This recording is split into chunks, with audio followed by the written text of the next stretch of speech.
Muy bien. Buenos días a todos. Bueno, muchas gracias por estar aquí en el coloquio, esta vez virtual, del Departamento de Física del CIMBESTAF. Tenemos como invitado al doctor Gerardo García Naumis. Le agradecemos mucho que haya aceptado la invitación. El doctor Gerardo García Naumis es investigador en el Instituto de Física de la UNAM. Realizó su maestría y doctorado en física en la UNAM, así como una estancia postdoctoral en el Laboratorio de Gravitación y Cosmología Cuánticas en la Universidad de París 6 con el profesor Richard Kerner. Es autor de más de 150 publicaciones científicas en diversos temas como sistemas complejos, estados sólidos, fluidos, materia suave, física estadística, econofísica, acústica, biofísica. Y uno de sus temas principales de investigación recientes son los materiales bidimensionales, como el grafeno, así como los cuasicristales, entre otros. Ha sido profesor invitado en universidades de Estados Unidos, Francia, Inglaterra y España. Ha obtenido diversos premios, tales como el reconocimiento Universidad Nacional a Jóvenes Investigadores en Ciencias Exactas en 2005, otorgado por la UNAM, o el premio Jorge Lomnitz en 2006, el premio Montecuo Discovery Channel en 2011, el premio Ciudad Capital de Alberto Castillo en 2012 por el gobierno de la Ciudad de México, y el premio Marcos Moschinsky en 2016 por sus destacadas contribuciones a la física teórica. Y bueno, me puedo seguir de largo con el currículum, pero te agradezco otra vez mucho, Gerardo, que nos ofrezcas esta plática y te cedo la palabra. Muchas gracias, Iván, y también muchas gracias por la invitación. Y una disculpa por no ir allá. Otras veces he ido, esta vez por cuestiones de que no alcanzaba a regresar por mis hijos a la escuela. Decidí mejor dar por esta ocasión, pero les debo otra conferencia de otra cosa para la siguiente. Una disculpa. Y también les quiero decir que si tienen alguna pregunta, por favor me la hagan durante la exposición. Yo me sentiría muy contento, de hecho, si me hacen preguntas, porque me siento un poco más cerca de ustedes y sé, o por lo menos sé si me van siguiendo o no me van siguiendo, cómo voy, si voy muy rápido, muy lento, no sé. Entonces sí les agradecería mucho su interacción. Entonces, ahorita voy a hablar de un tema que ok, el título era un poquito diferente como lo anuncié, pero es básicamente esto: ángulos mágicos y superconductividad en grafeno bicapa y también tricapa. Es un tema que ha sido que en este momento es, no sé, yo pienso que probablemente de un premio Nobel, al menos. Y vamos a ir hablando un poquito de lo que son materiales bidimensionales. Entonces, bueno, déjame empezar, no sé por qué no está moviéndose esto. Ok, ahí está. Bueno, vamos a hablar un poquito de materiales bidimensionales, porque son importantes. Una cuestión interesante es que se necesita utilizar ecuaciones relativistas. Entonces esto ha dado lugar a una unión importante entre la mecánica cuántica relativista y los materiales bidimensionales. Normalmente esta unión no se consideraba importante, pero bueno, en estos materiales es muy relevante. Vamos a hablar un poquito del efecto Hall y de superconductividad de materiales bicapa, que vamos a ver que son muy importantes en este momento, porque son una posibilidad de, mediante una plataforma sencilla, entender materiales superconductores de alta temperatura crítica, que como saben es el santo grial de las aplicaciones del estado sólido. Y después vamos a dar algunas conclusiones. Entonces déjenme empezar diciendo que el carbón es un material muy interesante. De hecho, es un ejemplo muy claro que yo utilizo en mis clases de cómo, si ustedes ordenan los átomos de manera diferente, pueden dar lugar a comportamientos físicos y químicos totalmente diferentes. Por ejemplo, si tomamos los átomos del grafito, los átomos de carbono, pues forman la estructura atómica son estas capas que se ponen una arriba de otra.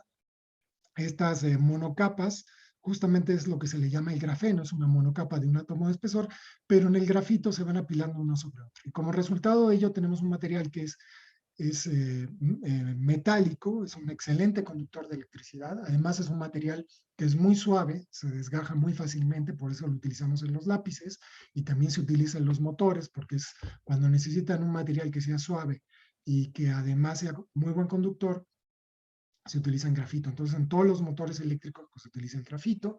Es un material que, al ser tan conductor, las propiedades electrónicas y ópticas están muy relacionadas, ¿no? Entonces, al ser un conductor, etcétera, absorbe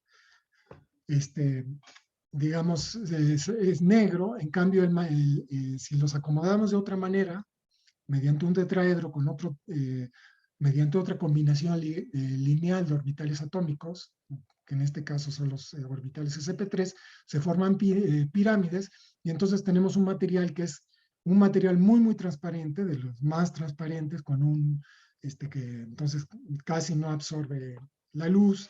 Además es el mejor, de los mejores aislantes, y además de todo, o le pueden, bueno, vamos a discutir un poquito las propiedades electrónicas después, pero es uno de los materiales más duros, mientras que este es tan suave que lo utilizan para escribir. Entonces sin embargo, está hecho a base de los mismos átomos, carbono. Eventualmente, entonces, en el 2002, en 2005 se descubrió que se podía aislar una monocapa de grafeno. Ahorita vamos a hablar un poquito más porque eso es importante. De hecho, en el 1985 se descubrió que los átomos de carbono podían formar esta estructura de balón de fútbol, y de hecho hubo un premio Nobel, y fue de hecho a partir de esto que se dio el despegue de la nanotecnología. También se descubrieron que se podían hacer nanoalambres de materiales con carbono, ¿no? Entonces, esto dio el premio Nobel de Física 2010. Se dio cuenta que fue en un tiempo récord. El material se descubre en el 2005, y además se obtuvo a partir de grafito con cinta adhesiva, ¿no? Pegando y despegando grafito, y luego inclusive lo pusieron a un microscopio óptico para identificarlo. Entonces, realmente es uno de los premios Nobel sorprendente que se hizo con una tecnología súper simple, ¿no? Casi que de escritorio. Y esto da un premio Nobel en física en 2010. ¿Por qué? Por varias razones. Una es que es el primer cristal bidimensional. Existe un teorema en física que decía que si ustedes tienen, no se puede tener orden de largo alcance en una o dos dimensiones. Esto, una manera muy sencilla de explicarlo es que si ustedes ponen fichas de dominó y tiran una, pues van a tirar todas las fichas de dominó. Y eso es lo que pasa en una dimensión. Acuérdense que el desorden térmico, debido a la temperatura, pues genera desorden, y ese desorden es muy fuerte y acaba tirando todo el orden. En dos dimensiones pasa lo mismo, ¿no? Si yo, digamos, tiro una ficha, acabo tirando todo. En tres dimensiones ya es diferente. El orden puede ser estable ante estas perturbaciones térmicas. Entonces, existía este teorema fundamental de la física estadística, que se le llama teorema Mermin-Wagner, y que está en muchos libros, de que no pueden existir fases ordenadas a temperatura diferente de cero en una y dos dimensiones. Entonces, el grafeno fue el primer material que se vio que violaba esta propiedad. ¿Y cómo le evade? Bueno, pues es que los físicos teóricos estaban pensando en que la superficie era algo rígida, pero realmente estos materiales bidimensionales son membranas que están oscilando. Esto se le llama modos flexurales. Esto es muy similar a cuando ustedes tienen el parche de un tambor y le pegan, y pues tienen esta oscilación llamada oscilación flexural, ¿no? Bueno, ¿y por qué se da el premio Nobel? No solo por esto, porque es muy relevante. También, por cierto, el premio Nobel de Física 2016 se le dio a Thouless y a otros, porque ellos habían también predicho desde hacía muchos años que podían existir transiciones de fase en sistemas uni y bidimensionales a temperatura diferente de cero, pero es una historia muy similar a esta, pero digamos, esta fue la primera realización experimental, ¿no? Y bueno, una de las cosas importantes es que cuando se pusieron a medir las propiedades del grafeno, resultó que es un supermaterial. En particular, se vio que la conducción térmica, si ustedes la comparan con los mejores conductores térmicos que se conocían, por ejemplo, la plata, el cobre, etcétera, esta es una escala logarítmica, esto es un orden de magnitud y media, la conductividad térmica, mejor que en cualquier otro material conocido. Si ven la movilidad electrónica, aquí se pueden ver, la comparan con los materiales que tienen la mejor movilidad electrónica, por ejemplo, el arsenuro de galio o el silicio, que se utiliza en los semiconductores de las computadoras. Se dan cuenta que el grafeno también es un orden y magnitud y media más grande. Y esto ya lo coloca como un reemplazo natural al silicio en las computadoras. Porque, como saben, un problema muy grande en la tecnología actual es que se calientan mucho los transistores de silicio y eventualmente se acaban fundiendo. En las escalas que ahorita se están manejando, que son de 5 nanómetros, que por cierto se hacen solo en Taiwán, y eso es muy importante, digamos, en este momento a nivel estratégico, porque como saben, Estados Unidos tiene miedo de que China bloquea a Taiwán, entonces hay una guerra de chips, inclusive Blinken, el secretario de Estado de Estados Unidos, vino a México a proponer de que los chips se hagan en México, ¿no? Entonces, todas estas cuestiones son bastante importantes a nivel estratégico, pero bueno, ahorita mucho de lo que se está trabajando en el grafeno es utilizar estas propiedades para hacer una electrónica basada en el carbón. Vamos a hablar un poquito después de esto. Pero lo que realmente pone aparte el grafeno sobre cualquier otro material es la posibilidad de deformarlo. Si ustedes ven, es el material que más se puede deformar a nivel cristalino. Es decir, ustedes pueden deformar un polímero, pero no es un cristal. Este es un cristal que lo pueden deformar hasta el 25% de la distancia interatómica. Aquí se ve que es 1, 2, 3, 4 órdenes más. 4 órdenes de magnitud aguanta más los esfuerzos tensiles, es decir, le aplican un esfuerzo de deformación así, y se dan cuenta que aguanta 4 veces más. Entonces, por eso tenemos este dibujo de 4 elefantes jalando al grafeno, y eso da lugar a algo que se le llama la tensiotrónica, que es la posibilidad de modificar las propiedades electrónicas aplicando deformaciones. Bueno, y todo esto, y además da lugar, además, a muchas cosas nuevas que vamos a ver un poquito en este seminario, en esta conferencia, que es que se necesitan describir a los electrones usando ecuaciones cuánticas relativistas. Aparecen longitudes de coherencia cuánticas enormes a temperatura ambiente, es decir, para observar efectos cuánticos importantes no necesitan enfriar mucho. Aparece un nuevo tipo de efecto Hall, que es también otra de las causas por las cuales dieron el premio Nobel. Aparecen cosas que al tener ecuaciones cuánticas relativistas, entonces este se vuelve como un simulador barato de efectos de altas energías, por ejemplo, el efecto Klein, gravitación emergente, radiación de Hawking, inclusive agujeros negros, hay propuestas de cómo hacer agujeros negros con estos materiales, etc. Y desde luego, esto también estaba relacionado, como les digo, con sistemas ordenados en 2 y 1 dimensión, que valió el Premio Nobel de Física 2016, y algo que muy probablemente debe, varios premios Nobel, pero por esta cuestión de que vamos a hablar hoy de la superconductividad de ángulos mágicos, ¿no? Pero antes de entrar a eso, me gustaría platicarles de que en efecto existen muchas aplicaciones, como por ejemplo los supercapacitores, es decir, ustedes pueden hacer baterías de grafeno hechas en supercapacitores que tienen la ventaja de ser amigables con el medio ambiente porque son de carbono. Pueden hacer, por ejemplo, antenas de radio, porque es utilizando inclusive tinta, es decir, la tinta hecha a base de grafeno puede interaccionar con ondas electromagnéticas. Pueden hacer una electrónica basada en carbono, que sea una electrónica flexible, donde inclusive puedan utilizar o también pueden hacer celdas solares por ser un material transparente pero conductor. Entonces, bueno, para usar, por ejemplo, en ropa. También una cosa importante para México es que se está usando en filtros, ultrafiltración. Estos son filtros de agua que se usaron en una emergencia que hubo durante un huracán en las Islas Bahamas el año pasado. Entonces, estos son super filtros de grafeno. Se están utilizando en tratamientos de carreteras, tratamientos por ejemplo, de paredes, etcétera. Una cosa importante es que al ser un material orgánico, es un material que es biodegradable y además puede interaccionar muy bien, como por ejemplo con cuestiones biológicas, es decir, en interfaces, por ejemplo, para hacer neuronas artificiales, cosas como esa. Y tan es así que el proyecto más importante a nivel europeo de ciencia es lo que se llama la bandera de grafeno, que es una iniciativa entre los países europeos y que le han dedicado muchísimo dinero, inclusive en Inglaterra, en el Instituto del Grafeno.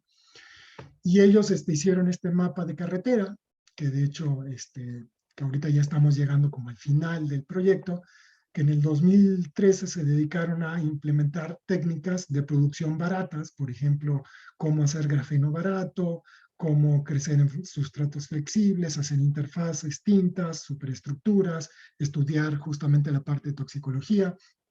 Después, en el 2016 empezaron a hacer transistores, válvulas de spin, displays flexibles, superbaterías, sensores, y ahora lo que se está en la integración de todo esto, es decir, cómo hacer chips de grafeno, chips digamos, que puedan interaccionar con fibras ópticas, y la idea entonces, la visión es hacer una electrónica que sea más rápido, más barata y flexible. En la cuestión de energía es tratar de hacer que sean sistemas, baterías eficientes, que sean con un costo bajo, renovable y sostenible, y también desde el punto de vista de la salud, ¿no? Que sean materiales biocompatibles y que además sean baratos respecto a otras opciones. Bueno, entonces, por ejemplo, si ustedes ven, es muy interesante entrar a la página de esta bandera del grafeno, porque pueden ustedes estar revisando todas las aplicaciones y las patentes que están saliendo. Por ejemplo, unas son las baterías, las super baterías flexibles que se cargan en 10 minutos y se tardan, no sé, 2 o 3 días o inclusive una semana en descargarse. Se están utilizando en chips, en las redes de 5G, se están usando, por ejemplo, en celdas de combustible de hidrógeno, ya se utilizan en los estabilizadores del Airbus 350 y del A321, también hay polímeros retardantes de fuego, pintura antirrayos para aviones, se está utilizando en cascos de motos, se está utilizando una aplicación muy, muy, muy buena que es así como la aplicación más importante que realmente se ha visto que es mejor que cualquier otro material, es en los audífonos, ¿no? Los audífonos de grafeno parece que son los mejores, pero ahorita son demasiado caros, porque al ser un material que tiene muy poca inercia, digamos, la respuesta en frecuencia es muy buena. Entonces supera cualquier otro material, también en discos de motos, etcétera, ¿no? Entonces, bueno, me podría pasar el resto del tiempo hablando de todo esto. Les sugiero que mejor lo busquen. Pero es muy interesante esto de la electrónica de carbono, porque el primero que habló de esto fue un escritor de ciencia ficción, que ahorita me acuerdo el nombre, que era Arthur C. Clarke, aquí lo tengo escrito, pues se me fue el nombre, que es el que inventó, de hecho, el concepto de cyborg. Él hizo la observación de que generalmente los elementos químicos que están sobre una misma columna de la tabla periódica comparten las mismas propiedades químicas, ¿no? Inclusive por eso los ponemos de colores similares, ¿no? Sobre la columna. Entonces él dijo, bueno, aquí en el grupo 4 tenemos el silicio y tenemos, digamos, él decía lo que le llama la inteligencia artificial del silicio, ¿no? Y aquí tenemos, entonces es como las computadoras hechas por el hombre, artificiales.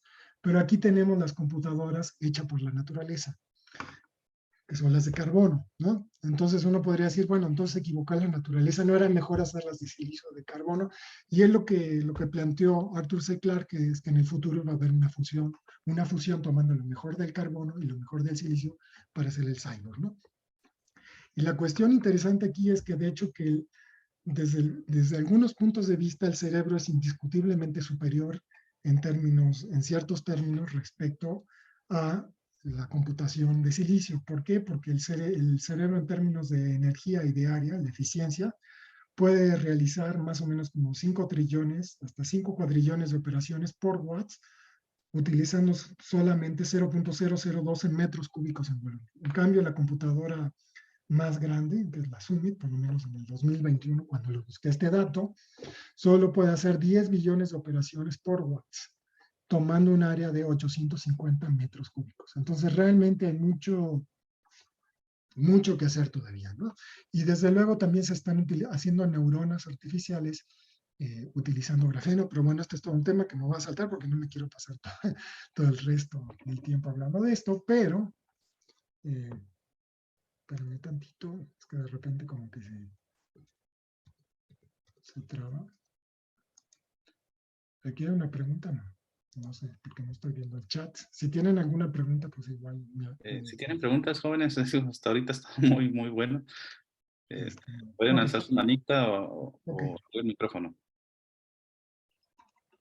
Y otra cosa que les quiero platicar, que obviamente ha roto el paradigma de los materiales 2D, pues la gente ha hecho, ya vi una pregunta, ahorita se la contesto, nada más de que me acabe esta transparencia.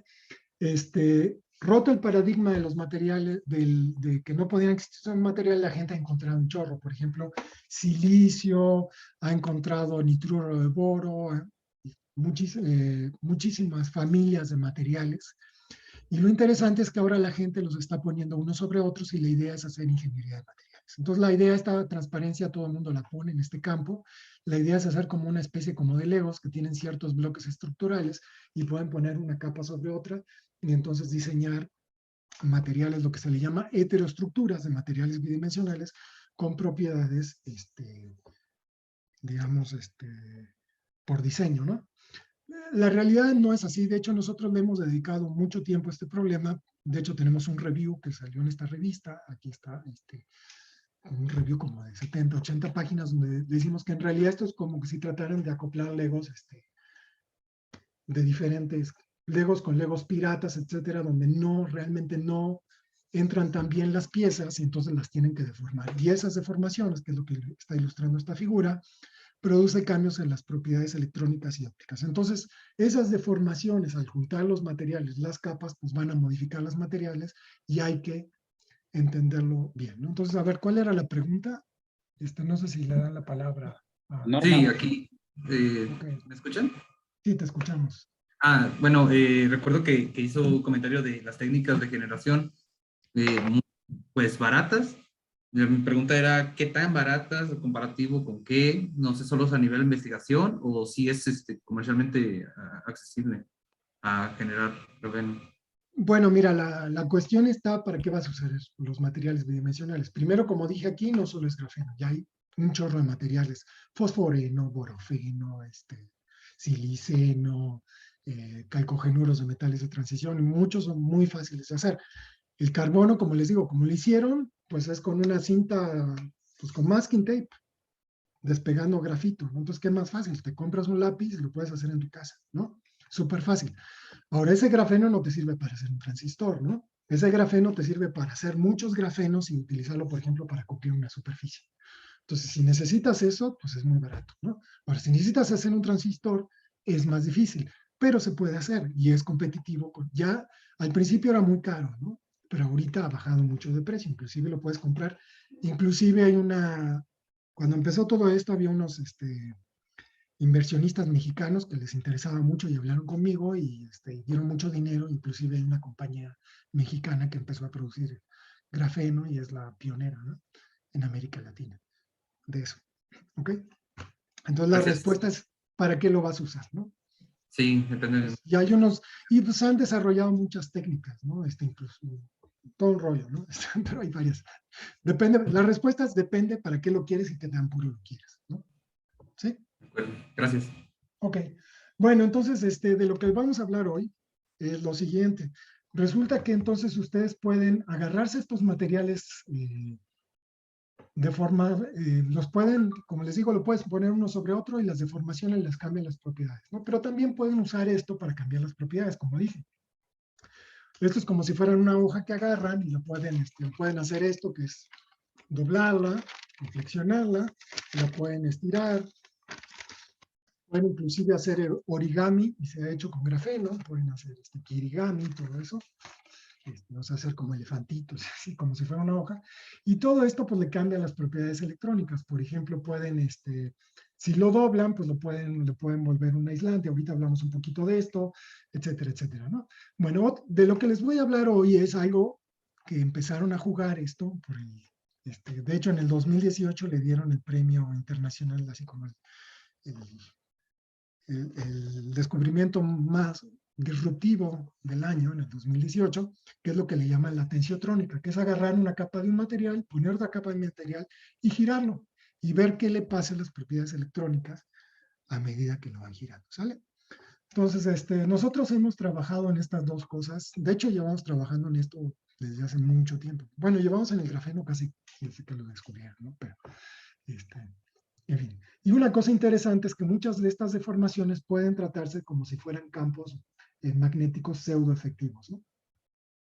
Entonces, antes de seguir adelante en toda esta historia, les voy a platicar un poquito por qué necesitan ecuaciones relativistas para describir todo esto. Entonces, déjenme darles un curso, como sé que muchos de ustedes no son de estado sólido, déjenme darles un curso rápido de propiedades electrónicas ópticas, de sólidos, y después de estas dos transparencias estoy seguro que todo el mundo va a salir casi que preparado para hacer investigación en esto, porque en realidad es muy sencillo. Miren, Supónganse que tienen átomos en un gas, pues esos átomos están muy separados y desde el punto de vista cuántico, pues lo que tenemos son los niveles de los átomos discretos.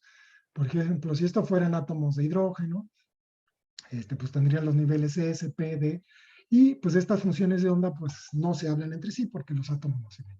Ahora, si nosotros empezamos a acercar estos dos átomos, llega un momento donde las nubes electrónicas se sobrelapan. Y como saben, pues podemos formar dos combinaciones lineales con estas dos funciones de onda atómicas. Una función de onda que es la suma de ellas, que nos produce aquí que tengamos, digamos, mayor probabilidad de encontrar un electrón.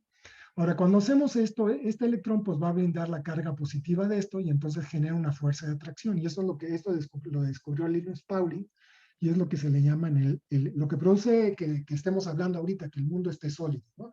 De que el sistema baja su energía juntando a los átomos, ¿ok? A temperaturas bajas, claro. Entonces, si esto da lugar al enlace electrónico. Y entonces lo que está pasando es que esto yo lo puedo hacer con teoría de perturbaciones. Resulta que este estado S, pues esto me baja la energía. ¿Y por qué me baja la energía? Porque esto me produce una función que tiene menos nodos y como saben, la ecuación de Schrödinger contiene la segunda derivada.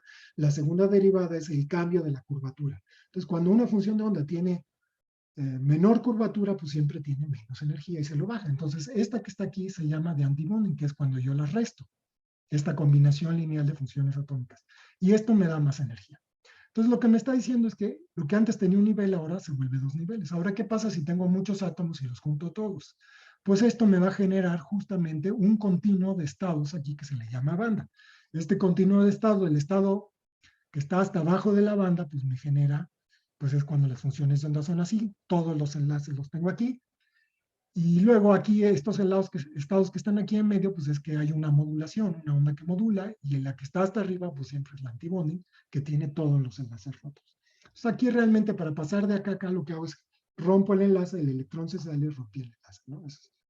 Y si ustedes tienen muchas bandas, por ejemplo, tienen S, P, D, F, cada una de ellas pues da lugar a estas bandas, y estas bandas inclusive a veces tocan, como es el caso del grafeno, y da lo que se le lugar a lo que se llama orbitales híbridos. Pero a veces lo único que necesitamos saber, porque entonces, ¿cómo son las propiedades electrónicas? Bueno, se clasifican justamente, lo único que tienen que ver es la energía de Fermi. ¿Qué pasa en la energía de Fermi? En la energía de Fermi es en un gas de electrones, cuáles son los electrones con más energía. Entonces, ustedes tienen que ver si esos electrones que tienen más energía caen o bien caen en una brecha muy grande, entonces estamos hablando de un aislante, o estamos hablando aquí de un semiconductor, si la brecha es chica y puede ser activada térmicamente, y si no hay brecha, pues estamos hablando de un metal.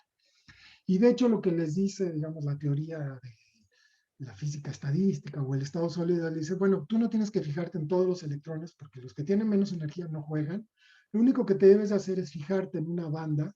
Más bien debes de fijarte qué está pasando a los electrones que están alrededor de la energía Fermi, que son los más energéticos, ¿ok? Que tienen una temperatura, digamos que si les midiéramos su temperatura en grados Kelvin es alrededor como de 10.000 grados Kelvin, más o menos. Y ese es el fin de la historia, ¿no? Y ya eso los capacita para hacer estudiar propiedades electrónicas y ópticas, ¿no? Entonces, ¿cómo se estudia el grafeno? Bueno, el grafeno resulta que se estudia mediante se hace lo que se le llama es muy fácil de entender porque resulta que en el plano del grafeno los electrones forman, acuérdense que el carbono está en el grupo 4 de la tabla periódica, pues tiene 4 electrones, digamos, ¿no? De valencia. Pero 3 se utilizan para hacer un enlace covalente con sus vecinos. Entonces esos electrones realmente no cuentan. El único electrón que cuenta es uno que está perpendicular al plano de unión de los carbonos y es un orbital de tipo P. Entonces realmente se pueden olvidar de estos enlaces y el grafeno se describe mediante un orbital tipo pi que está centrado en el carbono y entonces tienen un electrón que está ahí. Y ese orbital está semillano porque hay un solo electrón con un spin en ese orbital, pero podría llegar otro, ¿no? Pero entonces el llenado es a la mitad. Entonces eso se puede simular de manera súper sencilla utilizando una base de orbitales donde le ponen un vector donde cada uno de los átomos de carbono está representado puede tener spin por un electrón que está spin para arriba, spin para abajo, y lo único que tienen que hacer es que plantean que el electrón puede saltar a sus vecinos. Entonces esto se le llama el método de amarre fuerte. Lo que se supone es que los electrones están fuertemente amarrados al carbono, pero pueden visitar a sus vecinos. Y entonces esto simplemente, la matriz hamiltoniana se puede hacer como una matriz de vecinos, ¿no? Es decir, un átomo, bueno, ¿por qué tienen dos colores? Ahorita les explico, pero tiene que ver con el hecho de que el carbono, o en el grafeno más bien, existen dos entornos, dos tipos de sitios en la red. Los sitios rojos, que ven, digamos, no ven una patita en este lugar, más bien la ven hacia acá, y los sitios verdes que ven su vecino a la izquierda. Entonces los sitios rojos tienen vecino hacia la derecha, los sitios verdes hacia la izquierda, y esto es una red que se le llama de panal de abeja. Entonces el hamiltoniano de grafeno es súper sencillo. Resulta que es una matriz que ustedes conectan con su primer vecino. Se puede escribir de esta manera muy sofisticada, pero es una especie como de Facebook, donde yo tengo 3 amigos y esta matriz me dice con quién estoy conectado.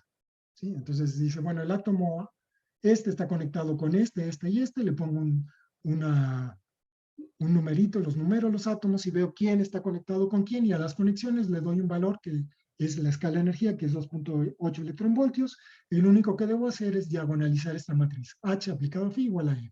Entonces, lo único que hago es diagonalizar esta matriz y con eso ya sé las energías de los electrones en este material. Desde luego, hay una manera de hacerlo que es tomando en cuenta la simetría. Esto se puede obtener mediante, dado que tengo dos átomos que son, tengo dos sitios atómicos que son diferentes, que se distinguen, yo puedo pensar que utilizar el teorema de Bloch, que me dice que esto es como si yo tuviera un sistema de espejos. De hecho, esta foto que tengo aquí, este es un grafeno que yo hice con una foto que tomé con un celular y con un, ¿cómo se llama esto para hacer figuritas que usan los niños? Un caleidoscopio, que tiene justamente un caleidoscopio, es un triángulo, y si ustedes ponen un dibujito ahí, lo que genera es una red que se ve hexagonal, y eso es precisamente lo que hace aquí. De hecho, aquí pueden ver los espejitos. Aquí lo que tengo es, si ustedes, digamos, hacen que los tres vértices de esta cosa sean, digamos, tengan la misma luz, entonces le va a generar una red hexagonal, pero si inclinan tantito el caleidoscopio, van a distinguir, como lo ven aquí, entra más luz de un lado y generan este patrón que es una red de panal de abeja, ¿sale? Y entonces esto realmente, aquí está el primer, la parte, digamos, verdadera del sofá, y todo lo demás son reflexiones, ¿no? Este es un truco que utilizan en el cine, ¿no? Cuando ustedes quieren hacer mucha gente en el cine, lo que hacen es contratan 10 extras y lo meten en una casa de espejos, y entonces pues ven la multitud, ¿no? Inclusive hay una película de Orson Welles que en el final resulta que es un asesino que se mete con hay un asesino con una pistola y tiene una sola bala, pero se meten en un juego de espejos y entonces no sabe a quién le va a disparar, ¿no? Y entonces de eso se ha utilizado en muchas películas este truco. Aquí se ve un poquito más claro. Y ese truco, y esto es el teorema de Bloch. De hecho, el teorema de Bloch te dice que cada vez que vas a atravesar un espejo le pongas una fase, ¿no? Y eso es básicamente el teorema de Bloch. Entonces, si utilizan el teorema de Bloch, que es simplemente pasar al espacio de Fourier, resulta que el grafeno le sale esto, ¿no? Le sale que si ustedes ven la energía en función del momento de los electrones, acuérdense que el momento, pues es una onda, ¿no? Es decir, lo que tengo es que la energía es función de P y P es función de K. K es el vector de onda de los electrones. Entonces se obtiene este dibujito que está aquí, al diagonalizar esto, y resulta que como esto es un dibujo que es simétrico respecto, digamos, al cero de energía. Y como el llenado es a la mitad, resulta que la energía cae exactamente aquí. Y cuando uno se pone a ver qué es lo que queda ahí y hace una amplificación, resulta que aparece un cono. ¿Sí? Entonces la energía de Fermi cae exactamente en el vértice de este cono. Entonces, ¿cuál es la ecuación de un cono? Pues la ecuación de un cono, en este caso, es E es proporcional a la norma de P. Y resulta que aquí, si uno se pone a ver qué unidades tiene que tener esto, resulta que esto tiene unidades de velocidad. Entonces resulta que la energía es proporcional a la norma de la velocidad, al momento, con una constante que es la velocidad. Bueno, que es la velocidad de los electrones justamente aquí, en este punto, que son la velocidad de los electrones al nivel de Fermi. Entonces, si uno compara con esta fórmula, que es la más famosa de la física, inclusive se van al metro Indios Verdes y le preguntan a cualquiera y todo el mundo la va a saber. ¿Por qué? Porque si yo hago Es la fórmula, es la relación que hay entre energía y momento, utilizando la teoría de la relatividad, ¿no? Si hacemos P igual a 0, obtenemos la famosa fórmula de que M es igual a C cuadrado, y todo el mundo la conoce, ¿no? Ahora, pero si nosotros nos vamos al límite ultra relativista, por ejemplo, en este caso, consideren fotones, si hacemos tender la masa a cero, este término desaparece y nos queda que E es igual a P por C, que es exactamente la misma fórmula que aparece en los electrones en grafeno.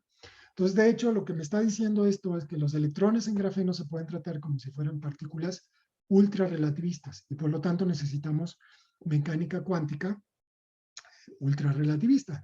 Claro, aquí la única cosa es que en este caso, en el caso de los fotones, porque tienen masa cero, eso solo se puede hacer con masa cero, para poder ir a la velocidad de la luz, estos son fotones, son bosones, y aquí tenemos fermiones. Entonces, de hecho, lo que se utiliza es la ecuación de Dirac, o también es una versión que se llama ecuación de Weyl, que son ecuaciones que son para fermiones ultra relativistas, pero para fermiones ultra relativistas. En este caso se pensaba que los neutrinos no tenían masa y entonces eran descritos por esta ecuación, ¿no? Entonces, ¿eso cómo se hace? Pues, bueno, se puede utilizar una ecuación de Dirac muy sencilla, porque la vamos a estar utilizando, que es así. Lo que tenemos es la ecuación de Dirac tiene 4 componentes, pero aquí se pueden reducir a 2. No voy a entrar en más rollo porque si no, no acabo. Pero se puede reducir, en este caso, a 2 componentes, un spinor, digamos, spin para arriba, spin para abajo, y eso tiene que ver con las subredes A y B, en el caso del grafeno. Y estos simplemente son estos operadores, y aquí tienen esto que les da, digamos, la energía, ¿no? Las constantes de la energía, que es la velocidad de los electrones, la velocidad de Fermi, que es aproximadamente un 300avo de la velocidad de la luz, y la constante de Planck. Y con esto pueden ya hacer, pues, calcular las propiedades electrónicas, ópticas y todo, y funciona de manera notable. Una cosa importante que nosotros también hemos hecho es, bueno, ¿cómo explican esto de las deformaciones? Ustedes, por ejemplo, si ponen ponen grafeno en un sustrato y lo deforman en 2 ejes, de hecho, pueden modificar las propiedades y pueden pasar. Se me olvidó decirles una cosa, perdón, esto que está aquí es la densidad de estados. Me dice cuántos estados electrónicos hay en función de la energía, y lo que se ve aquí es que de hecho el grafeno no es ni un metal, ni un semiconductor, ni un conductor. ¿Por qué? Porque a pesar de que la banda de valencia se toca con la banda de conducción, se tocan en un punto. Y como se tocan en un punto, aquí nada más hay un estado. Y entonces eso se le considera un semimetal, porque técnicamente es un metal, pero la densidad de estados se basa en valores, ¿sale? Y eso se ve aquí, la densidad de estados en el cono de Dirac, de hecho es lineal.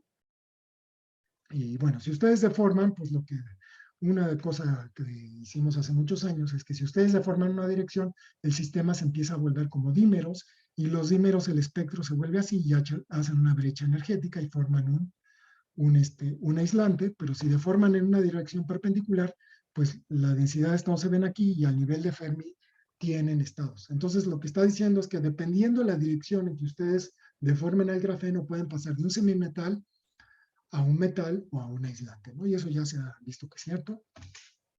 En fin, tenemos otro modelito muy bonito, pero una cosa que estábamos haciendo en el 2014, y ya vamos a entrar a lo que les iba a hablar hoy, es que encontramos de que si ustedes meten grafeno sobre un sustrato y ese sustrato tiene una modulación, es decir, el sustrato tiene como la distancia interatómica es bastante, como que una razón que es casi inconmensurable respecto a la del grafeno, resulta que aparece una banda plana, que está aquí. Esto que es banda plana significa que la energía ya no depende del momento. Y se nos hizo como algo muy simpático, ¿no? Lo que esta cosa que hicimos aquí, dijimos, bueno, miren, ustedes pueden tener su sistema que es semimetálico, este es el grafeno, le pueden meter otra modulación y abrir una brecha de energía aquí al nivel de Fermi, pero también miren qué simpático, le sale aquí una banda plana, ¿no? Y más o menos entendíamos de dónde venía y se nos hizo simpático. Pero al mismo tiempo la gente estaba haciendo esto, que es lo que les voy a platicar. Pero desgraciadamente esto se hace muy padre si hubiera ido allá, pero lo voy a tener que hacer aquí. Esto que está aquí es la gente estaba haciendo tensotrónica, es decir, ponía grafeno sobre grafeno. Entonces vamos a ver qué pasa si ponemos grafeno sobre grafeno. Entonces para esto necesito que entrecierren los ojos y se den cuenta que, por ejemplo, si entrecierran los ojos así, los ponen chinitos, no sé si alcanzan a ver que empiezan a aparecer como unos círculos donde coinciden las redes y hay otros donde no coinciden. ¿sale? Entonces voy a girar otro ángulo para que vean si lo alcanzan a ver. Sí, sí, sí. Ok. Ahí alcanzan, miren, ahí es muy claro, ¿sale? Entonces esto yo lo puedo girar más. Entonces resulta que esto, se dan cuenta que hay regiones de coincidencias, donde todos los átomos, esas regiones donde coinciden los átomos de carbono con los átomos que están arriba del carbono de arriba, son las regiones que les vamos a llamar de tipo AA. Y hay otras regiones donde no, donde arriba de uno hay un hueco, hay el centro de un hexágono, y esas son las AB. Y esto yo lo puedo controlar girando, ¿ok? Ahora, lo interesante de esto es que me está generando una red que se le llama una super red de Moiré. Esto lo pueden ver muy bonito. Si ustedes agarran dos mosquiteros o dos cortinas, la ponen una sobre otra, aparece un patrón de interferencia, ¿sale? ¿Ok? Esto si hubiera ido allá y se les hubiera hecho con dos transparencias en un retroproyector, les hubiera encantado, ¿no? Pero bueno, se las dejo para otra vez, ¿vale? Entonces eso, ¿qué creen que pasó? Entonces vamos a platicar un poco qué es lo que pasó. Nada más que creo que me fui hasta el principio. Bueno, ¿les quedó claro eso? ¿El dibujito? Sí, bueno, yo creo que Bueno, sí. entonces hicieron esto, aquí está la A, aquí está el BA, y entonces esto genera una super red, y esto es muy importante porque genera una red con una periodicidad enorme. Antes tenían un cristalito que la distancia en la periodicidad era pues de 1.42 angstroms. Ahora tienen algo que si ustedes pueden controlar el giro del Moiré. Entonces, con este giro pueden hacer una superred hasta de 100 nanómetros. Entonces, esto es muy importante, por ejemplo, porque si ustedes le ponen un campo magnético, el flujo magnético sobre un área ahora creció 100 veces, ¿no? Entonces, pueden hacer cosas que antes necesitaban campos que eran imposibles de hacer, ahora las pueden hacer. Y eso llevó, por ejemplo, a otra cosa importantísima, a medir lo que se le llama la mariposa de Hofstadter, que es el mismo que, de ahí viene el nombre del de Big Bang Theory, por cierto, uno de los personajes. Bueno, el punto es que ustedes pueden controlar la periodicidad con el ángulo de giro, y esto lo que están haciendo es como los espacios, digamos, de Fourier de estas cosas, como si los rotaran, y esto eventualmente, lo interesante es que llegaron a que existían ciertos ángulos que se les llamó mágicos, donde aparecía una banda plana, que es más o menos lo mismo que habíamos observado. Este es del 2, de hecho, más o menos como esta es una predicción teórica, digamos, de por ahí del 2012, donde ellos también encontraron estas bandas planas, ¿no? Pero mediante giro, y se les hizo simpático como a nosotros. Pero Jarrillo Herrero, que es un español muy joven, de 30 años, en ese entonces tenía 30 años por ahí, que trabaja en el MIT, estaba en esa conferencia, y este señor McDonald dijo, bueno, como estos son, la curvatura en el estado sólido tiene que ver, digamos, tiene que ver con qué también se mueven los electrones. Y el hecho de que los electrones aquí tengan una banda plana significa que su P, digamos, efectiva es como si fuera cero. Significa que están parados. Y si los electrones están parados, significa que se pueden ver mucho entre ellos. Y cuando los electrones se pueden ver mucho entre ellos, aparecen efectos de correlación. Y esos efectos de correlación pueden llevar a la superconductividad. Él lo dijo así como al final de su plática, de su seminario, ¿no? Y este cuate dijo, no, yo lo voy a medir, a ver si es cierto eso. Y entonces lo que hizo fue, se encerró como 4 años hasta que lo midió, ¿no? Entonces ahorita vamos a platicar de esto. ¿Qué es la superconductividad? Bueno, que los electrones se organizan en una danza de tal manera que ahora la resistencia es cero abajo de una temperatura crítica. ¿Y por qué es importante eso? Porque eso es el santo grial de la tecnología. ¿Por qué? Porque acuérdense que el 30% de toda la energía mundial se pierde, de la energía eléctrica se pierde en forma de calor en los cables. Entonces, si nosotros pudiéramos recuperar eso, bueno, pues sería maravilloso, sobre todo en este momento, que como saben, una crítica energética terrible, nos estamos quedando sin petróleo, sin combustibles fósiles, sin gas, etcétera. Y además los cables son mucho más delgados y pueden hacer campos magnéticos muy fuertes sin enfriar. Entonces pueden hacer, por ejemplo, trenes de levitación, como hay a uno en China, en Shanghai, que va como a 500 kilómetros por hora, pero necesitan enfriar los magnetos. O en el CERN, ¿no? Los anillos superconductores del CERN, pues los tienen que enfriar, ¿no? Bueno, entonces, ¿qué es la superconductividad? Se los dije, ¿no? Entonces, de hecho, casi cualquier metal que lo enfríen, pues eventualmente los electrones se pueden acoplar, en el caso de los, bueno, en fin, se acoplan, forma una danza y la temperatura se va a cero. Pero ¿qué es lo relevante o por qué es lo espectacular de esto? Bueno, esto es todas las aplicaciones que les digo que tienen, ¿no? Los superconductores del CERN, el tren que levita, estos son los cables que estaban en el CERN antes para transportar 12.500 amperes y ahora estos de, digamos, el mismo cable, pero de superconductor. Y ahora, ¿qué es lo relevante aquí? Bueno, lo relevante aquí, ya me estoy yendo muy lento, es que, ¿qué es lo que midieron? Bueno, entonces, este es lo que midió este jarrillo y por qué ha sido tan espectacular y todo el mundo está tan emocionado. Estoy tratando de mover esto para que vean el artículo, pero bueno, miren.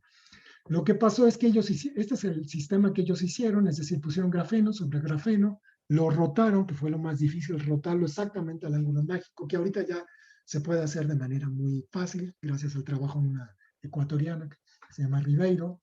Entonces se puede hacer, y bueno, digamos, se pudo verificar que en efecto aparece la banda plana, como mediante un experimento de ARPES, etcétera. Esto ya está muy claro que sí.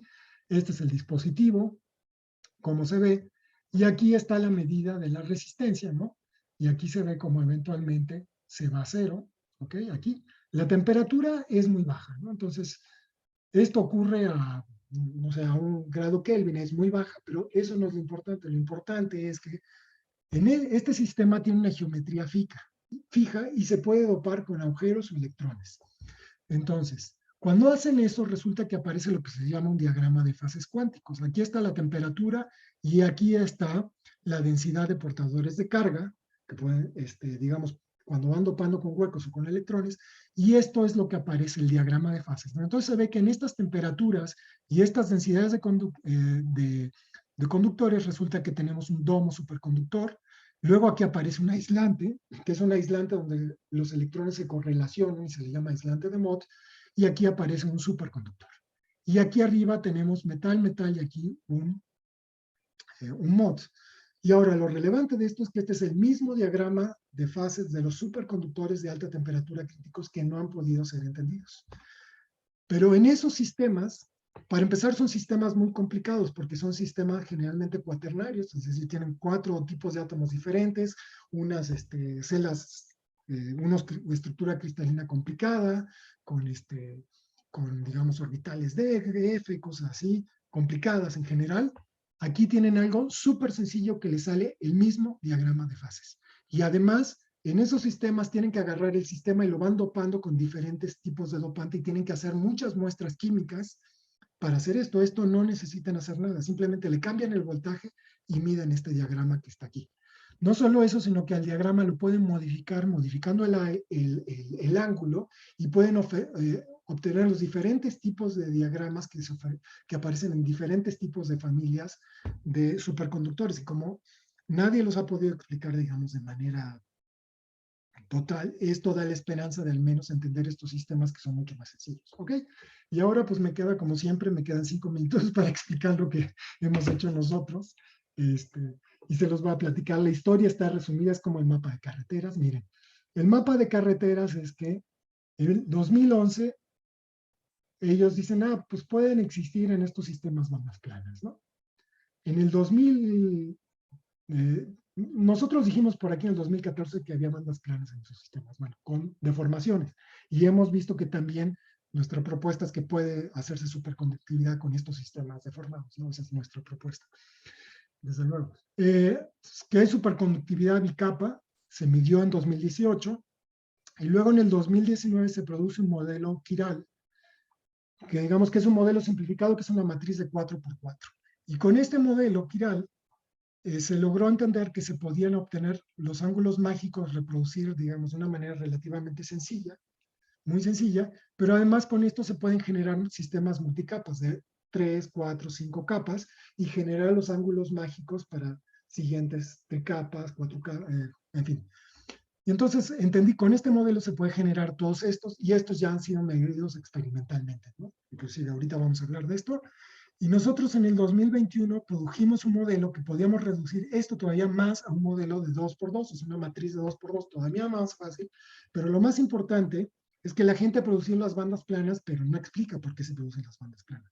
Y eso es fundamental para entender cómo, en qué otros sistemas podemos hacer bandas planas. Y es de los que les quería yo hablar hoy, cómo nuestro modelo nos dice cómo generar estas bandas planas. Y bueno, y una cosa importante es que en el 2021, justamente a partir de la predicción teórica de que aquí podían existir otros ángulos mágicos en tricapa, se midió la superconductividad por el mismo grupo de Jarrillo Herrero, y se encontró que de hecho que son algo muy novedoso también, que es, no sé qué está pasando, no sé si es, okay. Se encontró que estos sistemas presentan, son los sistemas, digamos, con el mayor, digamos, hay criterios que ya no voy a entrar ahorita, pero con el mayor acoplamiento, ¿no?, que tienen estos sistemas. Es decir, el acoplamiento electrón-electrón es muy, muy, muy alto, ¿sale? Entonces, ya para entrar a lo que hicimos, así como en 5 minutos, para platicarles, bueno, las preguntas abiertas hoy. Desde luego el mecanismo de apareamiento, que es casi que para que les diera otra conferencia, ¿no? Porque al ser el acoplamiento tan fuerte es muy difícil explicarlo con un superconductor con un apareamiento mediado por vibraciones, que es el, digamos, el mecanismo clásico que hay en la superconductividad clásica llamada BCS.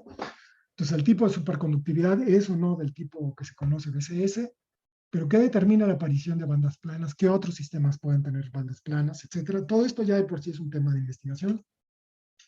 Entonces, les vamos a platicar nuestro modelo, sin entrar en muchos detalles, pero sin complementar la idea. ¿Cómo se hace? ¿Cómo hizo Bill McDonald su modelo en el 2011 para sacar las bandas planas? Pues es muy sencillo. Se agarran su hamiltoniano de Dirac, que se acuerdan que era un modelo, una matriz de 2x2, y como ponen un grafeno sobre otro, le ponen un grafeno arriba, que es el UU, y otro de D. Y lo que hacen, lo rotan. ¿Y cómo rotan? Esto se pueden escribir en términos matrices de Pauli. ¿Y cómo rotan esto? Pues simplemente aplicando una rotación como les enseñó en un curso de mecánica cuántica. Uno lo rotan teta medios y el otro lo rotan menos teta medios. Y esto produce pues dos versiones de los conos de Dirac rotada una respecto a otra. Y luego lo que hacen es poner la posibilidad de que los electrones pueden saltar de una capa a otra. Y entonces, donde tienen los sitios de coincidencia AA, el tunelaje es muy, muy bajo, porque hay repulsión entre los electrones, entonces prefieren los sitios ABs. Y esto se pone mediante esta interacción no diagonal, que se modela mediante deltas de Dirac. Y luego se le saca una transformada de Fourier y se quedan con los primeros armónicos. Y es muy sencilla la idea.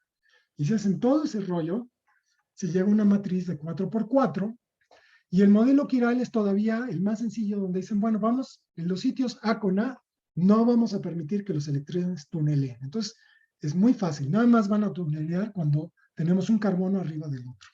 Perdón, un carbono, y arriba tenemos un hexágono que no tiene, arriba del centro del hexágono. Es decir, tenemos un carbono y arriba hay un hexágono, y ese hexágono está centrado en el átomo de abajo. ¿Ok?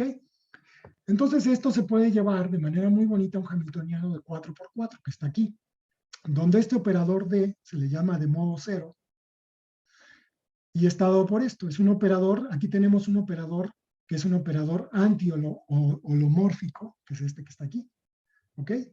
Y este es un potencial. El potencial está dado simplemente por phi. Phi es 2pi sobre 3.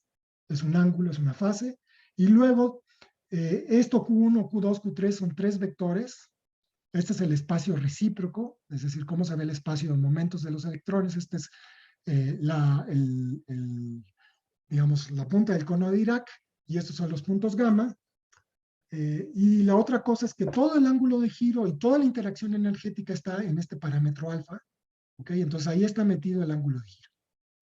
Entonces, cuando ustedes resuelven este modelo, que tiene su chiste resolverlo, a pesar de que es una matriz de 4x4, porque pues, están acoplados estos espinores. Entonces son espinores, son biespinores, porque contienen espinores arriba, abajo.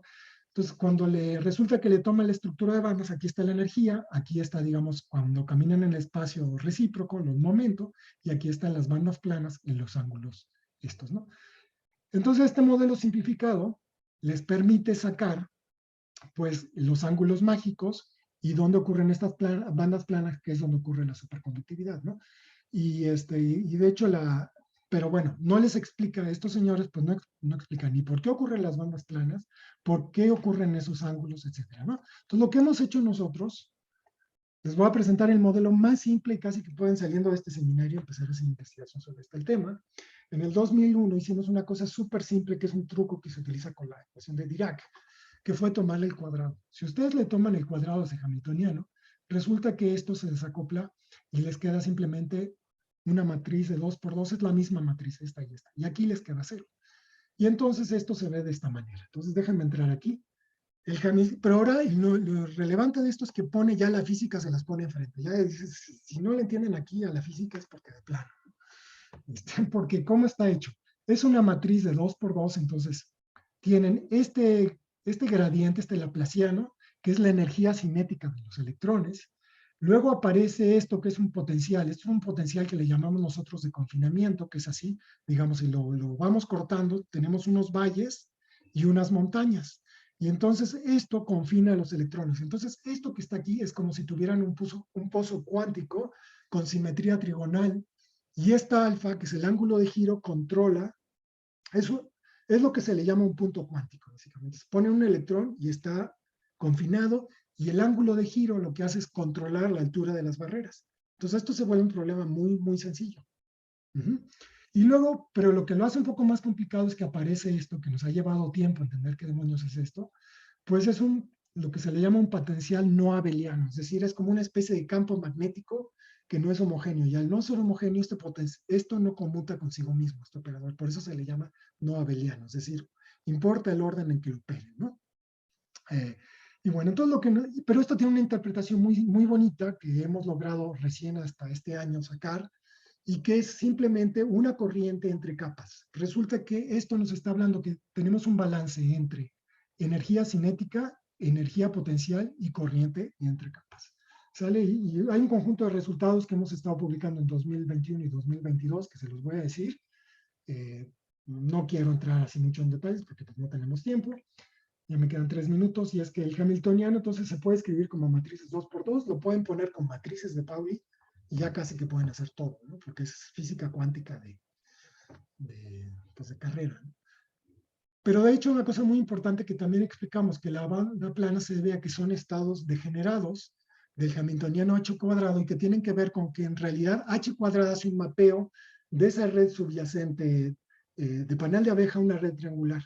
Y cuando ustedes intentan poner estados de antibond en una red triangular, resulta que aparece un fenómeno llamado frustración. Ahorita se los explico, pero la frustración es exactamente cero en los ángulos mágicos, y ese es el truco. Además, las funciones de onda tienden a confinarse y tienen que ver con los estados del oscilador cuántico. Aparece además estos 3 elementos físicos que empiezan a jugar como son 3 perillas.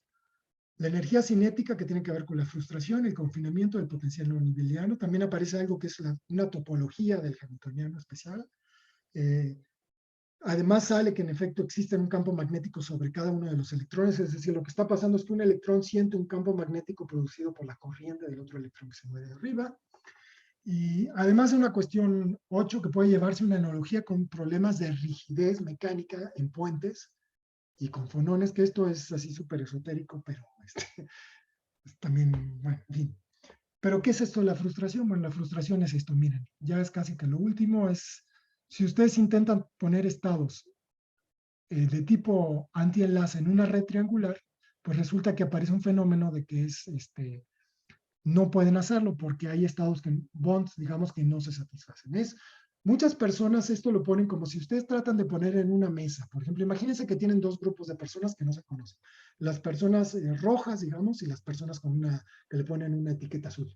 Y les quieren sentar en una mesa de tal manera que una persona azul tenga siempre 2 rojas a su lado para que las conozca, y una persona roja tenga 2 azules. Entonces, si ustedes intentan hacer eso en una mesa hexagonal, pues eso siempre se puede. Un rojo siempre va a estar acompañado de 2 azules y un azul por 2 rojos. Entonces pueden tener un enlace, pueden tener un estado antibond. Pero si intentan poner 3 personas en una mesa así, pues no lo van a lograr porque hay 2 azules. Y eso genera frustración, y eso cuesta energía en un sistema, ¿de acuerdo? Porque ya vimos que genera más nodos y eso le cuesta energía. Bueno, lo interesante de estos sistemas es que el ángulo mágico es justamente cuando la frustración se hace cero, ¿no? Y la demostración pues la vamos a dejar. Nada más les quería platicar que esto es como se ve la densidad electrónica a diferentes ángulos mágicos. ¿sale? Y como pueden ver, el primer ángulo mágico es diferente a los otros. Inclusive aquí tenemos una película. Esto es cómo se ve la densidad electrónica a medida que vamos girando una capa de grafeno respecto a la otra. Con esto vamos a cerrar la conferencia. ¿Sí? Ahí van viendo, como primero ahí está localizado en los sitios A, pero después se empieza a localizar en otros sitios, que recién hasta este mes logramos entender por qué se localiza en esos sitios, ¿sale? Es todo un rollo, pero ahí se va viendo, y resulta que estas son funciones de un oscilador armónico cuántico, ¿ok? Ahí se ve.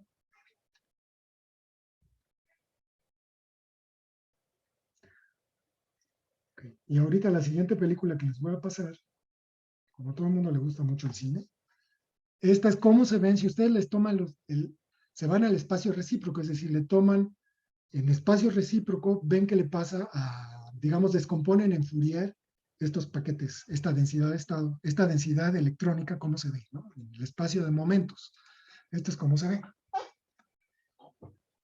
Y esto es muy interesante porque acuérdense que está el principio de incertidumbre de Heisenberg, que se les dice que si algo está muy localizado en el espacio real, tiene que estar muy extendido en el espacio de momentos. Y lo que está pasando aquí es que esto resulta que son paquetes de mínima dispersión, porque si se fijan en el espacio de Fourier también se ven de alguna manera como localizados, ¿no? Esto es a medida que le van girando una cosa respecto a la otra, ¿no?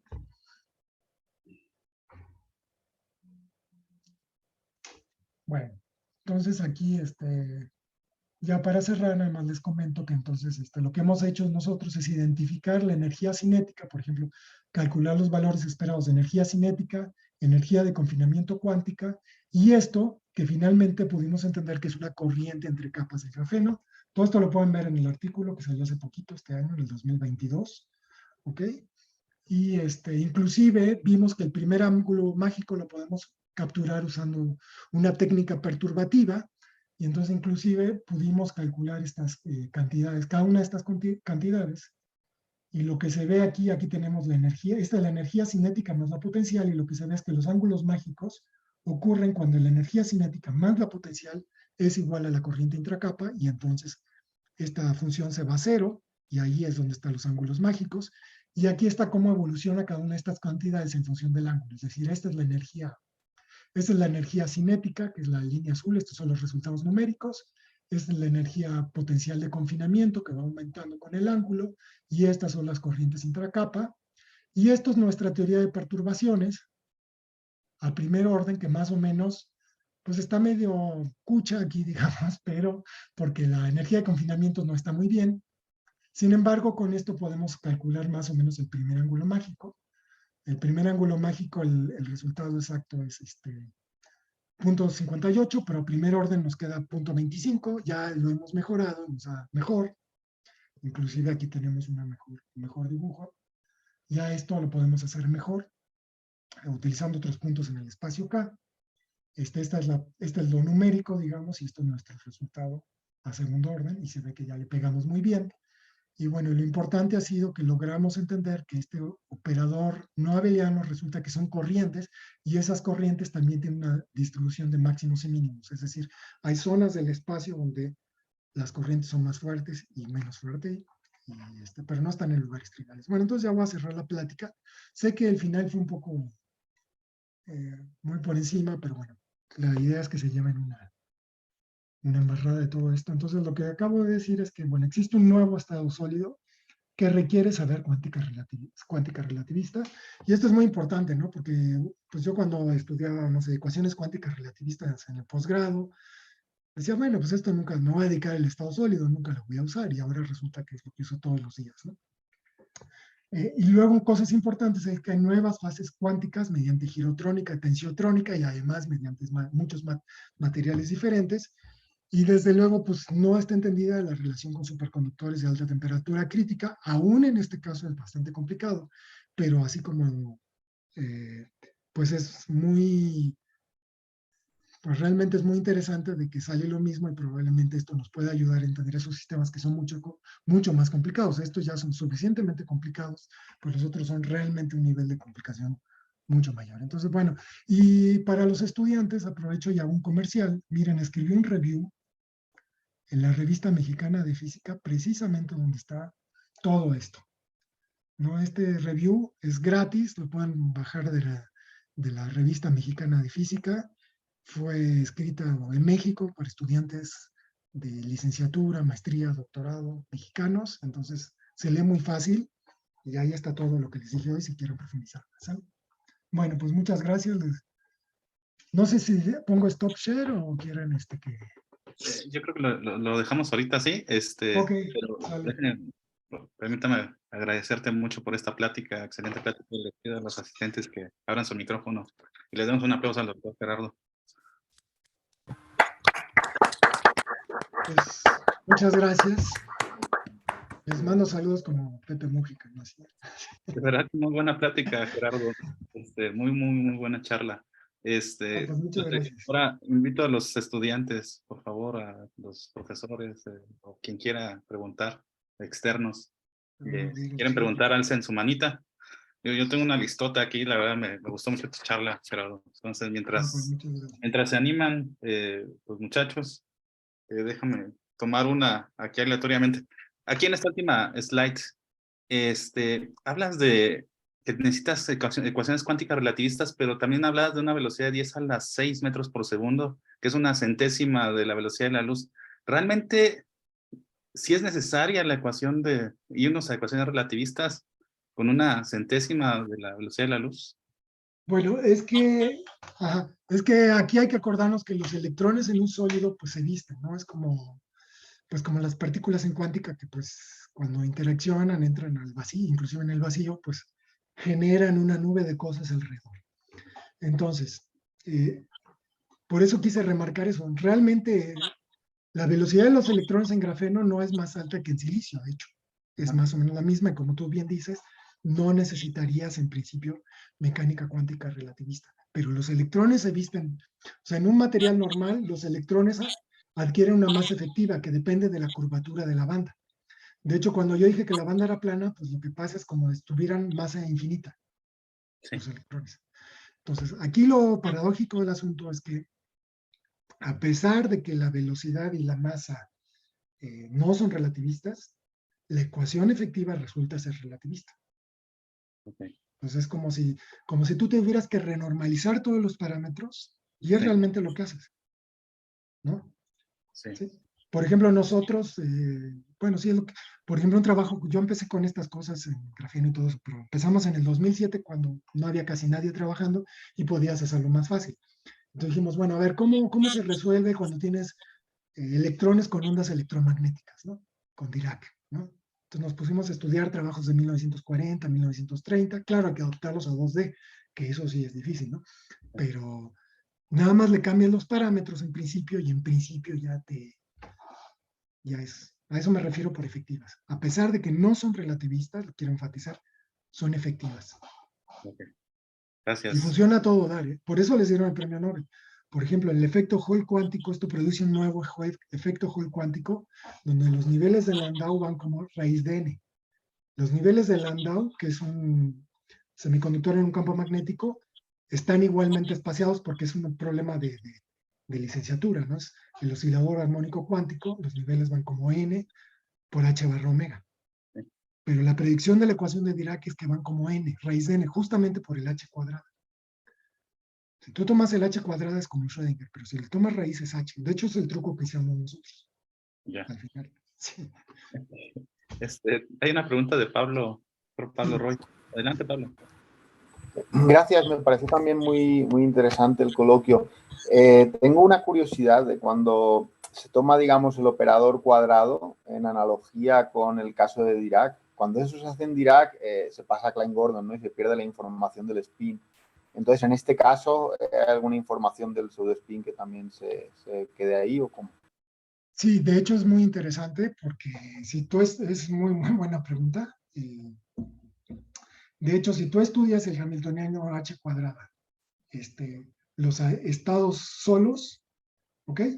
El problema es que los eigenvalores, los eigenestados de h cuadrada no son necesariamente eigenestados de h, pero los de h sí son eigenestados de h cuadrada. Entonces, de hecho, sí se pierde información, entonces debes de tener cuidado, ¿no? Porque inclusive cualquier combinación lineal de los estados de h pueden servir para h cuadrada. ¿sí? Entonces, en particular, la banda plana es un estado que es infinitamente degenerado. Entonces, inclusive es lo que se le llama una base sobrecompleta, o, bueno, no sé cómo traducir, overcomplete. Pero bueno, la respuesta es que sí, hay que tener mucho cuidado. Pero no te preocupes, sí tenemos cuidado con eso, ¿no? Muy bien. ¿Más preguntas, jóvenes? ¿No se animan todavía los muchachos a preguntar? Bueno, déjame preguntarte otra, Gerardo. Hablaste que los sistemas ahorita que están preparando con el grafeno rotados sobre grafeno, digo, Sí. todavía están trabajando con temperaturas pequeñitas y supongo que altos vacíos, no sé qué presión están trabajando, pero todavía todavía está como muy lejos, ¿no? De ambiente, de temperatura ambiente, etcétera, etcétera. Ahorita Pues, ajá. de manera práctica todavía, o sea, de manera práctica es mejor que lo que está ahorita en superconductores, digamos, estos complicados, estructura complicada, pero que nos funcionan de alguna manera. No, inclusive, o sea, esto, si lo ve alguien superconductores de alta temperatura, así como vaquero que está ahí en el CIMBESTAF, va a decir, oye, no, pues eso, no se ve de nada, porque los superconductores de alta temperatura crítica, pues estás hablando de, o sea, pues, ya están todos arriba de los 100 grados Kelvin, cosas así, y aquí estás a 1 grado Kelvin. Entonces, desde ese punto de vista, aparentemente no sirven para nada.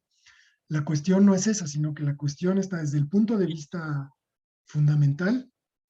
Son plataformas mucho más sencillas, mucho más accesibles experimentalmente y teóricamente para entender esos diagramas de fase cuánticos tan complejos.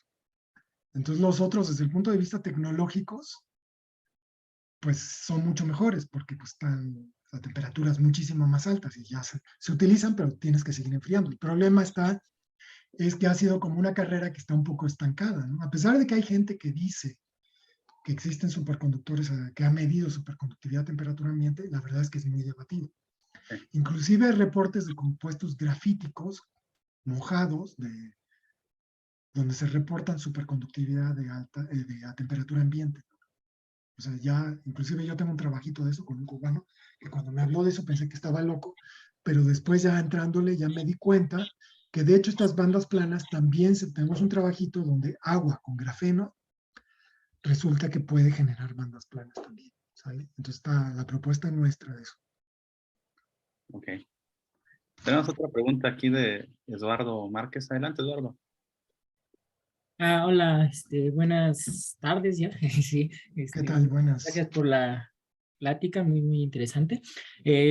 Mi pregunta es un poquito más centrada a algo que había comentado al principio de la charla, en lo que comentaba que, por ejemplo, estas estructuras de grafeno también estaban siendo utilizadas como para el estudio de, supongo que de la radiación de Hawking, agujeros negros, y mi pregunta va un poquito más centrada a eso. ¿Qué experimentos o qué se está haciendo con el grafeno para estudiar esto? Bueno, lo que necesitas ahí, acuérdate que es como una lámina, y esa lámina es como si tuvieras un espacio curvo. Entonces, como si tuvieras la ecuación de Dirac en un espacio curvo, ¿no? Entonces, la mayor parte de los experimentos son de tensiotrónica. Es decir, supongo que has visto esa famosa cosa que hacen como para explicar la relatividad, que por ejemplo dicen, bueno, el espacio, la masa es como si doblara, ¿no? El espacio-tiempo, ¿sí? ¿No? Entonces están haciendo ese tipo de cosas. Básicamente mediante la introducción de curvaturas, etcétera, producir, digamos, esos comportamientos efectivos, ¿ok? O mediante superredes. Entonces otra vez son análogos. Por ejemplo, hay un efecto que se llama efecto Klein, que consiste en que una partícula cuántica relativista puede atravesar una barrera de potencial con probabilidad 1. ¿Sí? Ese se le llama efecto Klein, ¿no? ¿Y por qué? Porque cuando tienen una partícula sin masa, pues no les cuesta energía generar un par, ¿no? ¿Qué es lo que pasa aquí? En E igual a 0, a un electrón no le cuesta energía volverse hueco, de hecho, es lo que estamos viendo aquí. Y ese efecto, pues, no había podido haber sido medido en un laboratorio. Y en grafeno, por ejemplo, se midió ese efecto Klein. De hecho, ese efecto Klein es tan importante en el grafeno que es casi imposible parar a los electrones. Y eso es uno de los problemas que ha tenido la electrónica del grafeno. Porque en el silicio tú puedes controlar muy bien a los electrones, pues como si fuera pues finalmente los transistores son como una válvula, es como una llave de agua, ¿no? Que puedes cerrar o abrir y dejar pasar más o menos corriente. Y el problema con los electrones en grafeno es que tú cierras la válvula y siguen pasando por el efecto Klein, porque atraviesan con probabilidad 1 la barrera de potencial. Y ese es un efecto relativista, ¿no? Entonces ahí tienes otro ejemplo. ¿Ok? Entonces ese tipo de... No puse la referencia, pero por ahí la tengo en otra conferencia. Pero por ahí es un trabajo del año pasado, donde proponen cierto tipo de formaciones, que hagas una ingeniería tal que produzca un campo donde puedas estudiar, digamos, un hoyo negro y entonces puedas ver radiación de Hawking a partir de esa deformación. Ok, muy bien. Gracias. Sí. Gracias, Eduardo. Digo, por eso, nada más déjenme decirles, yo sé que en el Investab les gustan muchísimo las altas energías. De hecho, hay mucha gente de altas energías que está trabajando esto, ¿no? Inclusive hay un grupo de ahí al Investab que está trabajando estas cosas, ¿no? Bueno, ¿eh? Así es. Déjame preguntarle a los estudiantes, ¿tienen más preguntas? O mientras se animen. Yo tengo una muy relacionada, bueno, no muy relacionada, pero igual de fundamento. Mencionaste, no sé si, creo que un poco rápido, lo de rompimiento de la simetría temporal. ¿En qué consiste, Gerardo? ¿O cómo la puedes romper aquí en estos sistemas? Bueno, consiste en que cuando tú tienes un campo magnético, pues rompes la simetría temporal porque, digamos, tienes la coordenada X y cuando cambias la velocidad, digamos, haz de cuenta que la fuerza de Lorentz, que es B cruz B, ¿no? La puedes entender que si cambio yo el tiempo, pues cambio la velocidad y entonces cambio la dirección de la fuerza. Y entonces eso es lo que, digamos, no puedo regresar la película hacia atrás. Entonces, un campo magnético equivale a romper la simetría temporal. Lo que sucede aquí es que tú tienes un electrón y arriba tienes otro electrón. Este electrón al moverse genera una corriente. Esa corriente genera un campo magnético por la ley de Amperes, básicamente en términos muy sencillos. Entonces el electrón de abajo siente el campo de arriba y entonces para el electrón de abajo es como si le hubiera roto la simetría temporal. Para el de arriba le pasa lo mismo y la rompe. Entonces curiosamente el sistema es tal que si tú lo ves como un todo, el sistema no rompe la simetría temporal, pero cada capa sí rompe la simetría temporal. Esto es un análogo a un modelo en física que se llama el modelo Haldane, que ha sido muy importante en el efecto de spin cuántico. Es un modo topológico, es decir, un modo que se propaga. Ese es otro tema. Si quieren, otro día les doy una conferencia sobre eso, sobre modos topológicos, porque es uno de los pilares en este momento del estado sólido, es algo relativamente nuevo. El modelo Haldane es eso, es un sistema. Tú normalmente para tener estados de borde, que están cuantizados, que son modos topológicos, tenías que meter un campo magnético para hacer un efecto Hall, digamos. ¿Ok? Pero resulta que este Haldane, justamente partiendo de una propuesta de grafeno, habían propuesto que la interacción en órbita podía romper la simetría temporal en grafeno. Resulta que no pasa eso porque es demasiado chica, pero de ahí se les vino la idea que podían existir sistemas que sí, y de ahí hicieron la ingeniería. Es decir, son sistemas que desde afuera no tienen campo magnético, porque no hay un campo magnético externo, por lo tanto no rompen la simetría temporal, pero dentro, digamos, hay partes donde sí, partes donde no, y esos campos magnéticos les dan propiedades nuevas, ¿no? Como efecto Hall sin campo magnético externo. Y esto es uno de esos sistemas, justamente. De hecho, este modo que yo les pregunté son modos topológicos. Pero bueno, tendría que haber llegado a un detalle así súper complicado para llegar a esas cosas. Pero sí, es lo que... Y eso se ve simplemente de que, como lo vemos nosotros, es que la expansión en matrices de Pauli requiere las tres matrices de Pauli para hacerlo. Sigma X, sigma Y, sigma Z. Por lo tanto, no existe ninguna rotación que nos pueda llevar el sistema a una matriz real. Y cuando pasa eso es que intrínsecamente ya se rompió la simetría temporal. Y así es como lo vemos. Es muy bonito, muy fácil. Ok, gracias. ¿Alguna duda general? Por allí. Yo tengo una última, si no se anima nadie más No, pues anímense los estudiantes. Igual ojalá están se bien animen padres. más estudiantes a preguntar. Pero por mientras, yo digo, ya estamos relacionados con el comienzo, ya te preguntaron también sobre las tecnologías, ¿no? De grafeno. Y hablaba sobre la guerra, bueno, esta guerra económica, ¿no? Entre China, Taiwán, Estados Unidos, que puede involucrar a México. Y hablabas que ya había alguna empresa, ¿no? Trabajando con grafeno, produciendo grafeno. ¿Qué nos hace falta aquí, Gerardo, en México, para realmente poder sustituir, digamos, a Taiwán? Digo, tanto en silicio como en grafeno, ¿no? ¿Qué nos hace falta? Bueno, sí es una historia muy larga. De hecho, en Jalisco, pues se están produciendo muchos chips también en el norte de la frontera. Claro, son compañías de Estados Unidos, porque son dos. Yo separaría las preguntas en dos, ¿no? Porque Estados Unidos lo que quiere hacer es producir los chips aquí. ¿Por qué? Porque está al lado, es más barato transportar. Estratégicamente es pues lo que les conviene a ellos, porque ahorita el mundo se partió en varios bloques. Inclusive los rusos dijeron que ahorita se unieron con los chinos. ¿Por qué? Tienen que, me refiero en el estado sólido. ¿Por qué? Porque necesitan drones, necesitan microprocesadores, ¿no? Porque finalmente todos los microprocesadores pues, los hace Intel. Y Estados Unidos ya no quiere mandar esa tecnología a Taiwán, no quiere mandar esa tecnología a Japón, no lo quiere mandar a ninguna parte. Ahorita están haciendo en Phoenix unas plantas gigantescas de Intel porque ya acaba de pasar, es la ley CHIPS.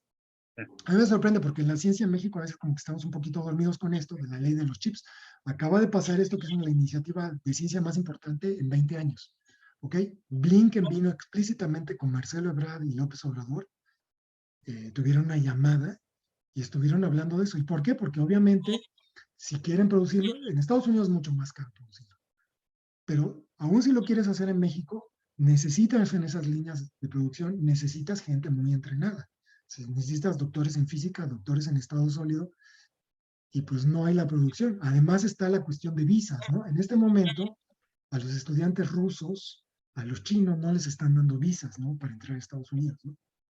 Entonces, además, pues necesitas energía para fundir el silicio, el aluminio. Entonces, en este momento no hay, en Alemania, no hay gas.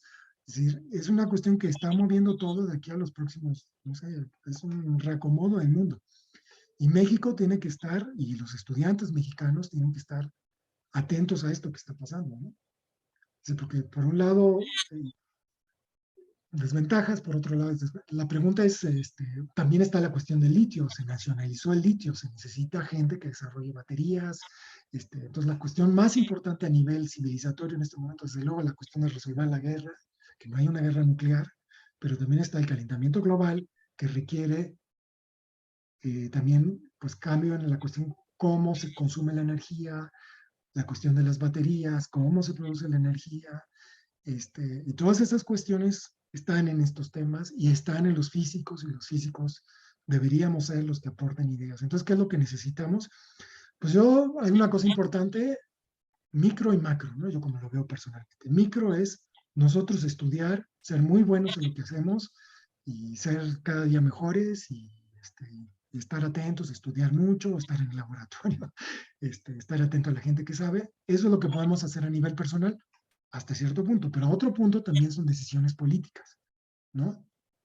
Si vamos a generar unos polos de desarrollo, vamos a dar dinero en esto, vamos a hacer un macroproyecto, y ahí es donde también nosotros podemos hacer pues un poquito de labor de pues hablar a la Sociedad Mexicana de Física, hacer nosotros nuestras comisiones, reunirnos. Ahorita, por ejemplo, decir todo esto, pues yo estoy haciendo algo, pues igual ahí, no sé, igual no sé cuántos queden ahorita, pero ponle que haya 50 o 30 o 15, o que me entienda uno de lo que, eso ya no importa, porque ese va a convencer a otro, ¿sí?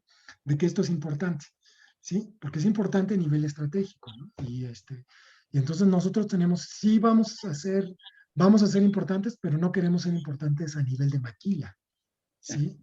Que no queremos estar ahí nada más soldando cosas, ¿no? Lo que queremos es tener ideas, desarrollar materiales, entonces, y en la medida en que no, y hay otros países que son comparables a nosotros, como la India y Brasil, que lo han hecho mucho mejor, con los mismos recursos, ¿no? Entonces, yo siento que también podemos mejorar mucho. A veces no mirar tanto a Taiwán, sino mirar, por ejemplo, a la India o a Brasil, que tiene una industria aeronáutica importante, o sea, industrias de alto valor agregado. ¿sí? Y eso es lo que tenemos que hacer. En México, pues sí, se hacen chips, se hacen pantallas, pero aún así hay mucho trabajo para los chavos que estudian física, porque igual en una planta de Intel, los que están en la línea de producción, pues tienen que ser doctores en física, eso es claro. Y experimentales, en estado sólido, o químicos, eso no les quepa la menor duda. Y México está ahorita súper posicionado. Inclusive los estudiantes mexicanos pues, van a tener muchísimas becas, porque no les van a dar becas, porque no quieren que se lleven sus secretos, ¿no? Industriales, etcétera, ¿no? Y no tienen suficiente gente, ¿no? Claro, a los estudiantes siempre les prometemos eso. Yo cuando era estudiante decía, no, pues van a haber muchísimos trabajos, este, van a hacer falta no sé cuántos trabajos de físicos, pero claro, como había caído la Unión Soviética, la inmigración hindú y China y todo eso, pues esas plazas sí, había un flujo, ¿no? Pero ahora ese flujo está un poco parado y se va a parar por cuestiones geoestratégicas. Gracias por Yo me eché aquí un choro, no, gracias por esta discusión. Es súper interesante. Y bueno, y pues ya están exigiéndole a México, oye, pues, ¿qué están haciendo? Y si nos ponemos las pilas, podemos hacer como un poco los japoneses, de que ellos primero se pusieron a armar relojes y después ya los hacían, ¿no? Y pues así es como lo hicieron. Tenemos una pregunta más. Bueno, Salvador comenta que, bueno, de Grafemex, creo que era esta empresa tal vez a la que te referías. Sí, Grafemex. Yo no sé quién eran los inversionistas, pero me Grafemex. dijeron, oiga, es que aquí tenemos un inversionista que tiene mucha lana y queremos hacer esto, ¿no? Y empezaron así al principio. Eran gente que estaba viendo dónde podían meter el dinero en industrias nuevas de alta valor agregado, ¿no? Bueno, tenemos una pregunta más de Moisés. Moisés, adelante. Sí, hola, ¿me escuchan bien? Sí, Bueno, una pregunta nada más al final. Bueno, mostró que esta rotación en las capas de grafeno, la respuesta era que se generaba este confinamiento, ¿es verdad? sí. Y Bueno, es bueno, una de las cosas.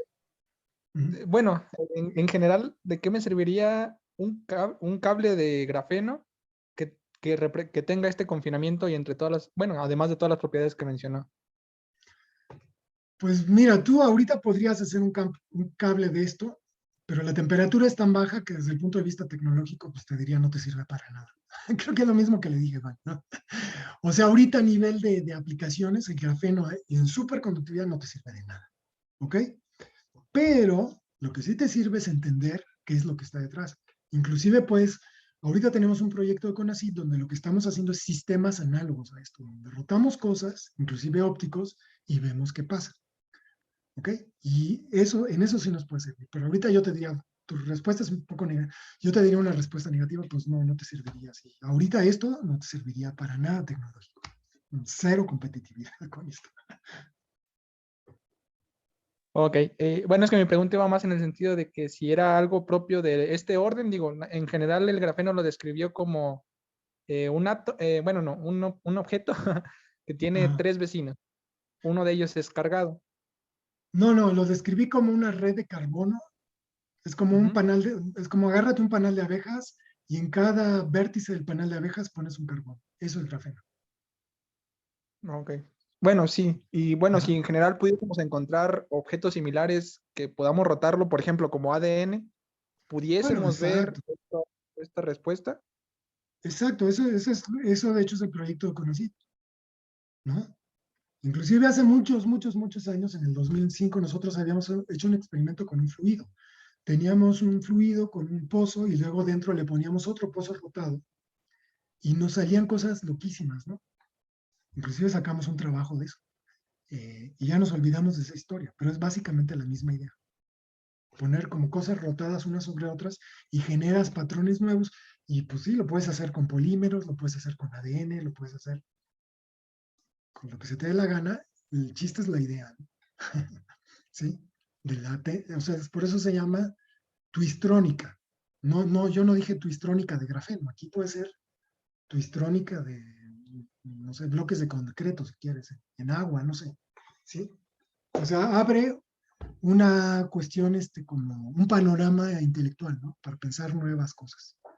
Eso sería como mensaje de mi plática, que es algo muy sencillo, una idea muy simple. A ver, ponemos uno sobre otro y lo giramos, que es lo que hicieron. pero de ahí se desprendieron consecuencias tremendas, ¿no? Es como una caja, así, se abriste la cajita y salieron muchísimas cosas.